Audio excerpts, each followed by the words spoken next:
What I keep hearing from some LGBTQ affirming pastors is this. When Paul condemns certain sexual sins, he is not talking about homosexuality in general, but specifically about pederasty, meaning adult men having sexual relations with boys. And they often extend that same argument back into Leviticus, claiming that when Leviticus forbids a man lying with a male as with a woman, it is really condemning the abusive practices of Egypt and Canaan, not adult same-sex relationships as such. But the problem is that this argument goes further than the text itself allows. First, in Leviticus, the wording is general. The Hebrew uses the word for male, not boy. There is no age qualifier in the passage. Nothing in the verse says child, youth, minor, or anything of that kind. So if someone wants to say the text specifically means pederasty, that limitation is not coming from the actual wording. It is being added from outside. Second, when Leviticus says, "Do not do as they do in Egypt or Canaan," the chapter itself explains what that means. What follows is a list of prohibited sexual acts: incest, adultery, child sacrifice, male-male intercourse, and bestiality. So the point of the warning is not, avoid one narrow foreign custom, but do not imitate the sexual and moral practices of those nations.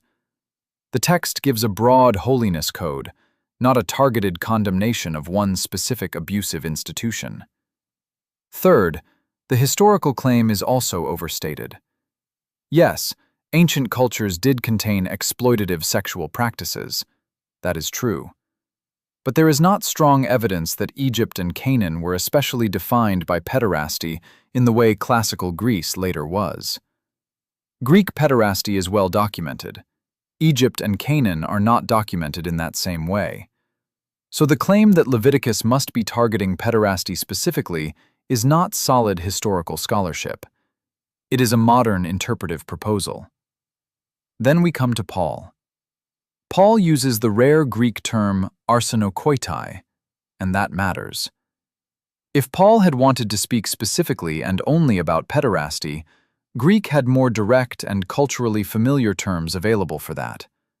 But instead, he appears to use a term built from the Greek wording of Leviticus itself, male and bed. That strongly suggests he is drawing from the Levitical prohibition and applying it in a broader Jewish moral framework, not merely condemning one Greek practice like pederasty. Now, to be fair, pederasty would certainly fall under Paul's condemnation. Exploitative same-sex behavior would obviously be included. But the claim that Paul meant only pederasty is too narrow. And the claim that Leviticus meant only pederasty is even weaker, because the text itself gives no such indication. So the conclusion is this. It is true that the Bible does not use modern categories like sexual orientation or homosexual identity. It speaks in terms of acts, not identities. But it is also inaccurate to say that these passages are only about pederasty. The language of Leviticus is general, the context is broad, and Paul's wording appears to echo that broader prohibition rather than reduce it to one exploitative form.